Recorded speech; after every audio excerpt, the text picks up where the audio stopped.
Okay, good morning, class. So today we're looking at financial mathematics, finance, growth and decay.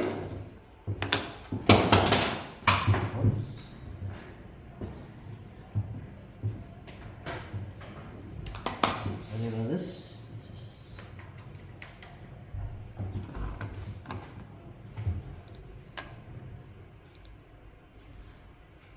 Alright, so some revision on grade 11 is done in exercise 1, where at this point we're looking at simple interest, compound interest. We looked at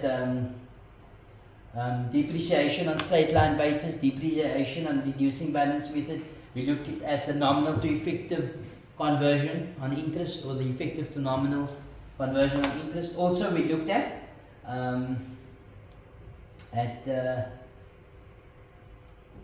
timelines. No? We did that in grade 11 as well. Okay. So as we said, grade 11 finance is done in exercise 1. So we're going straight into exercise 2. So at this point you guys have done this exercise already. So we're just going through the examples at this point. We said future value annuities. Future value annuities is when you're saving for the future. And we went through all this information as well. We then came to a formula. The formula gives us, we derived a formula. Yeah, there's the formula. So we see the future value formula is going to be x into 1 plus I to the exponent n minus 1 all over I. Where x is your installment. Can be a monthly installment, quarterly installment, semi-annually or yearly installment. But it's the same amount throughout the time period. Okay? So for argument's sake, you investing 1,000 rand every month for 30 years or 20 years. Okay? If that changes, then you must have a new FV formula for that. Okay? Then your I is your interest in your rate over 100, which is your interest in. N is your years times your compounding, or it's going to be your number of installments. So if you're making 1,000 rand installment per month for 5 years, then N will be 60. Okay? Why? Because there are going to be 60 installments that's going to be made. Okay? Minus 1 over I. And your future value, FV, is the amount you have in the future. How do I know when to use the future value formula? Is when I'm saving for the future. When do we save for futures? When we're talking about pension funds. Every month we're saving now for the future. Not so? Also, if you want to make investment, they talk about investments, or they're talking about, we just said retirement, or we say saving. Okay? Then we're going to use this formula here. Okay? Also, this formula is calculated in such a way, the formula is derived by when we're saying, if we're calculating N and the question says starting in 1 month's time, then that is the formula we use, straight. Okay? So if it says start in 1 month's time, or at the end of the month, then we use that formula. If it says starts immediately, then I add 1 onto the time. Okay, which is N. Alright, so that is the one point that learners always get confused at. Okay, people, let's look at example 1. Example 1 is on page.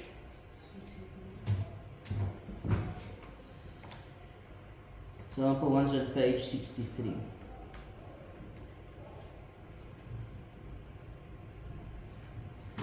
Okay, suppose that Tandeka invests 500 rand every month for a period of 8 months, starting 1 month from now.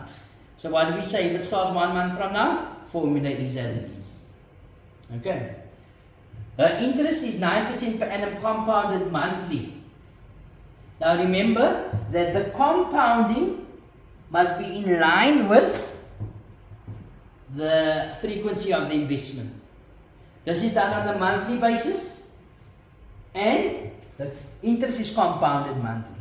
People, if the interest is not in line, say for argument's sake, this was a monthly investment and this interest was compounded yearly, then I must change the interest to a nominal interest rate of compounded monthly.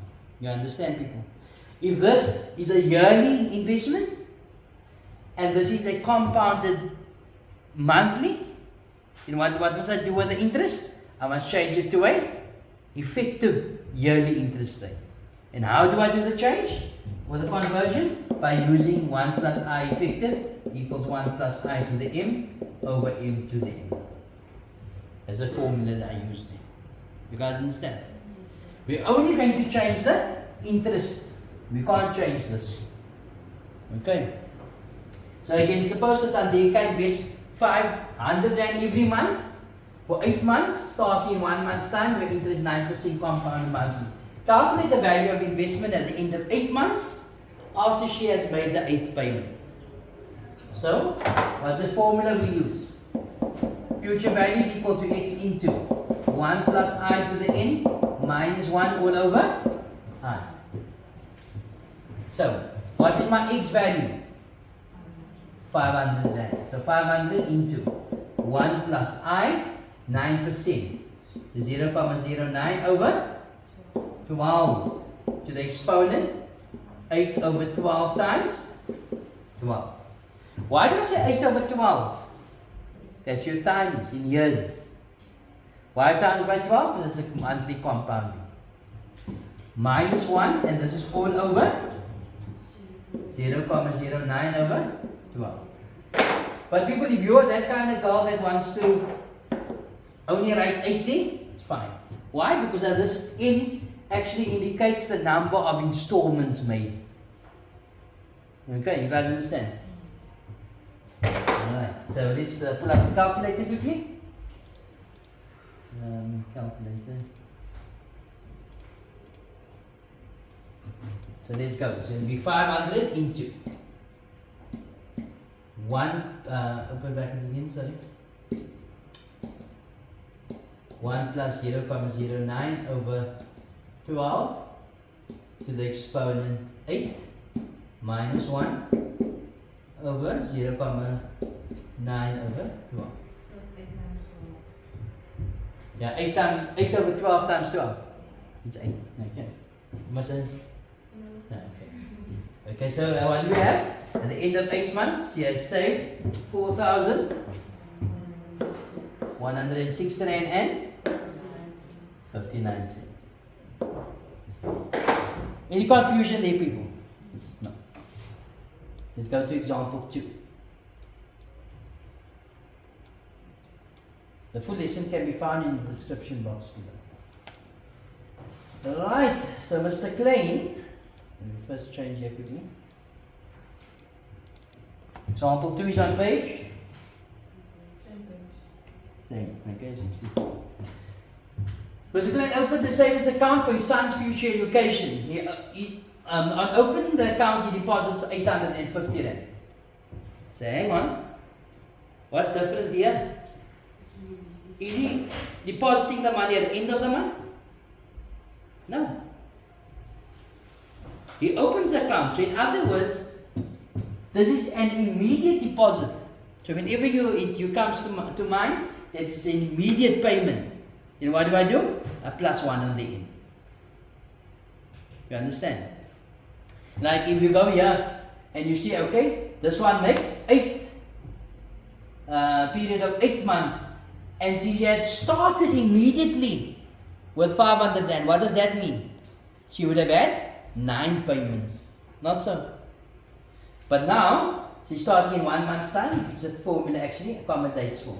So what's my formula I'm going to use here? Definitely investment. So F is equal to x into 1 plus I to the n minus 1 all over I.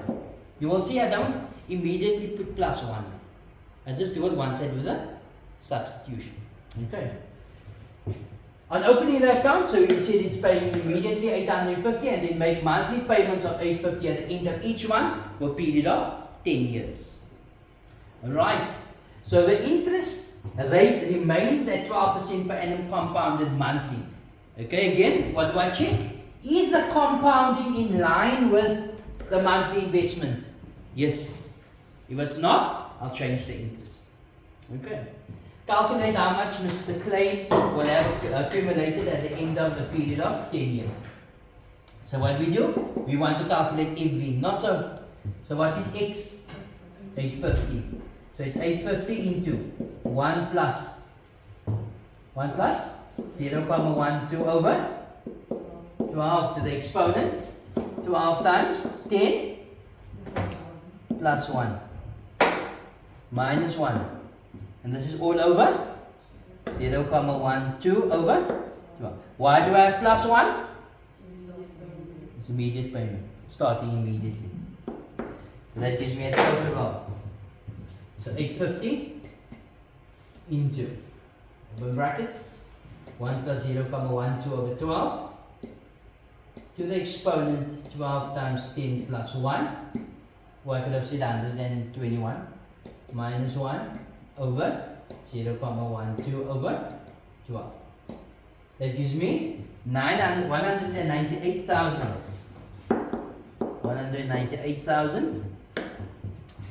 338 rand and 21 cents. Do you guys understand? Is there any confusion here? Alright, let's look at 2.2. In question 2.2 we are now told, let's pull this down a bit. Question 2.2, calculate how much interest was earned.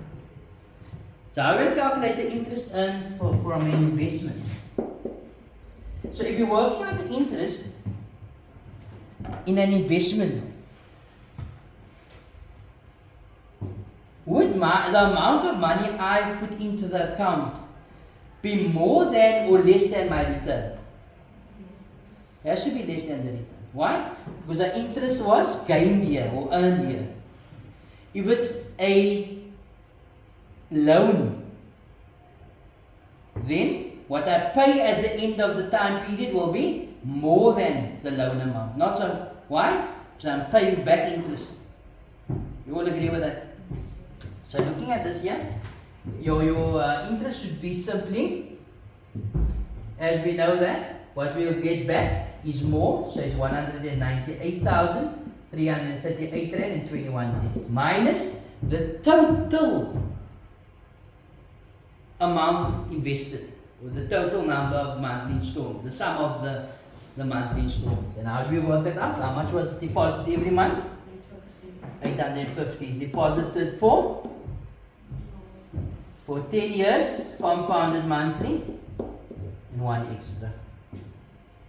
Well, I could have just put in here 121. Okay. Let's do the calculation. So it's answer minus 850 into 10 times 12 plus 1. Gives you? It's a lot of money. Oh yeah, but it's a long period of time. Let's check if that's correct. Huh? A lot of haram money. 95,488 rand and 21 cents. You all agree with that? You all understand? Simple, no?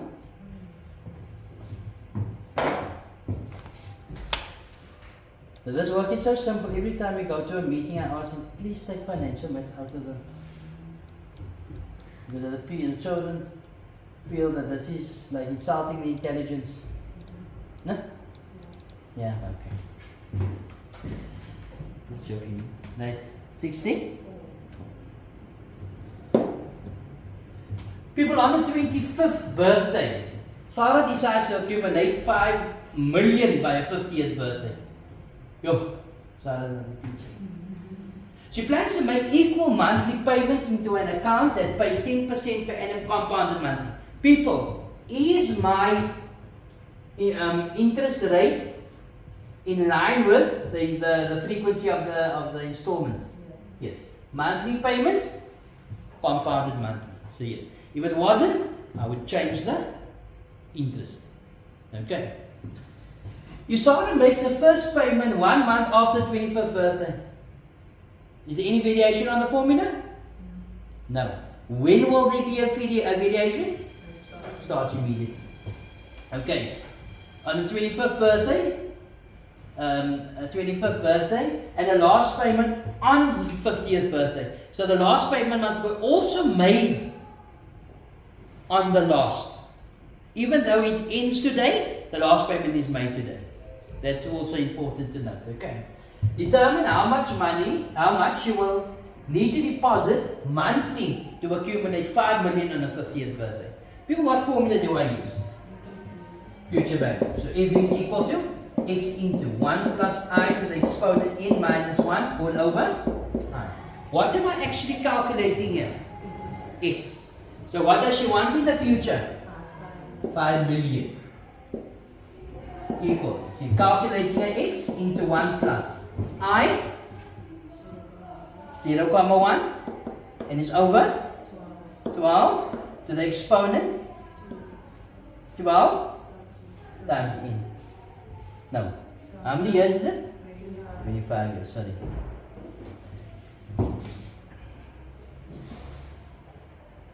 Zero comma 1 over 12 to the exponent 12 times. How many years is that for? 25 years. Minus 1 all over I. 0,1 over 12. Now in pursuit of calculating x, what do is cross multiply. You all agree with that? So it's going to be 5 million times 0.1 over 12 equals x into this factor, this interest factor here. Not so. So what do I do thereafter? I divide by this whole story here.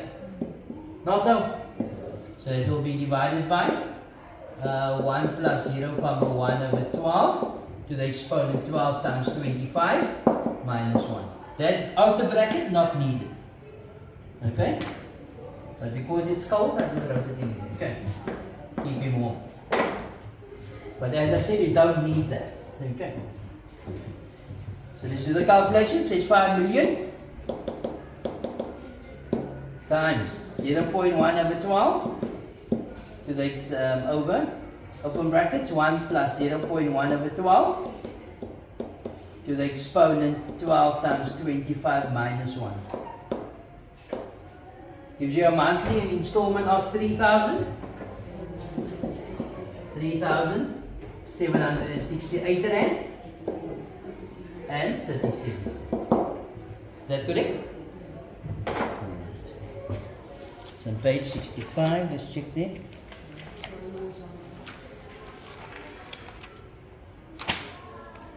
So with that, the another sum. Sorry? One more. Okay. So I will do the fourth one quickly and I'll put it in the video. Would you get now? Sorry? Hospital. Okay, and I don't think she wants you to be late for class. Okay, so I will do the recording and I'll post it in the group later. With that, you should be able to do exercise 2. In tomorrow's lesson, or the next lesson, sorry, we will do the examples for exercise 3. Okay, so let's look at example 4.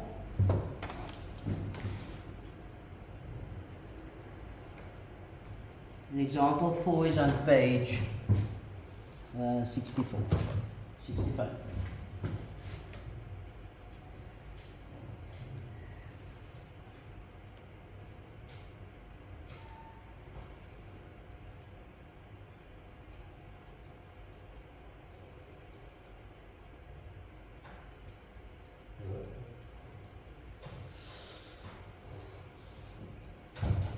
Right, so here we are told that the effective interest rate is the annual rate of interest that is obtained. So here we are told that Jeremy decides to save money for 10 years at the end of each month, starting 1 month from now. So since it's starting from 1 month from now, there's no variation on the formula with plus 1. It's only when it starts immediately we add 1 on the end. He deposits 1,000 rand into the fund and continues to do this for a 10-year period. The interest is 10% effective. So what did we emphasize all the time? That the interest rate, or the interest rate must be in line with your investment frequency. And this is done on a monthly basis. Okay. So in other words, I must change my interest which is effective, which is a yearly interest rate, to a nominal interest rate compounded monthly. So I use the formula 1 plus I effective equals 1 plus I to the m over m to the m. Right, so 1 plus, this is effective, so it's a yearly, so it's 1 plus 1.0 is equal to 1 plus I over 12 to the 12. Remember that bearing of, that m has no bearing on I. It's just to indicate that those two i's are different, of course. So you're going to make I the subject of the formula, but taking the 12th root both sides. Remember, when you're introducing an even root plus and minus, but it won't be in this case, because I can't be negative in this case, okay, because that's investment. So it's going to be the 12th root of 1.1, or 1 plus 0 comma 1, minus 1, I took that 1 over, and that answer, of course, must be multiplied by 12, the 1200 to get you a rate. So that is going to be, open brackets, the 12th root of 1.1, let's do 1.1 minus 1 times 12. That gives me 0,0956, and you times it by 100, which gives you 9,57. 9,57%. Of course, now we can use that formula. The formula is FV is equal to your future value formula, which is FV is equal to XY FV formula, because I'm making it's an investment. The lump sum, the big amount you'll get in the future, 1 plus I to the n minus 1 all over I. Right, so how much are you investing in every month? 1,000 rand. So it's going to be 1,000 into 1 plus I, which is 0,0957 or 6 something, whatever, over 12 to the exponent 12 times 10, since it's for 10 years, minus 1, and this is all over I, which is 0,0956, and the number carries on over 12. So that gives me 1,000, open brackets, 1 plus 0,0. Okay, so I can just use the answer. Answer over. Let's check, the answer was the rate divided by 100. So 0,095. Okay, so it's going to be 1,000 into 1 plus that answer over 12 to the exponent 12 times 10 minus 1 over answer over 12.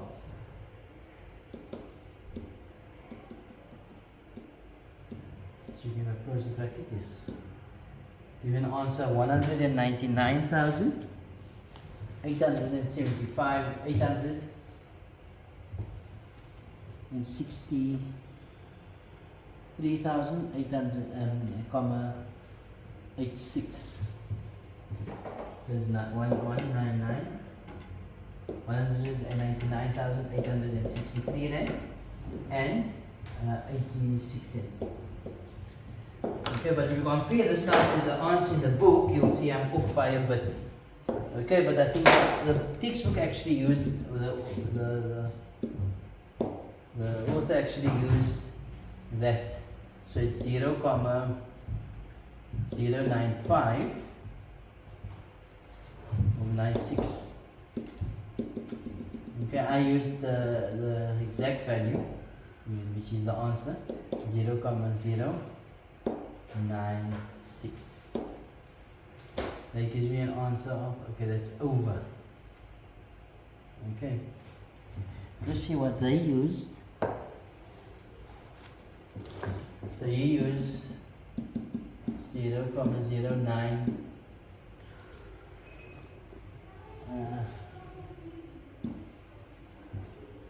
57. You'll also note that we will be there will be a range of values we will accept, because some people will use the answer button whilst others will use the rounded off answer. This is the answer they got. Okay, as you can see, we're off by a few rands, but both answers will get full marks if you're going to use the answer button or the rounded off answer there. Okay, and that's the answer they have in the question. Alright, so as I said, with that you should be able to do exercise 2. Okay.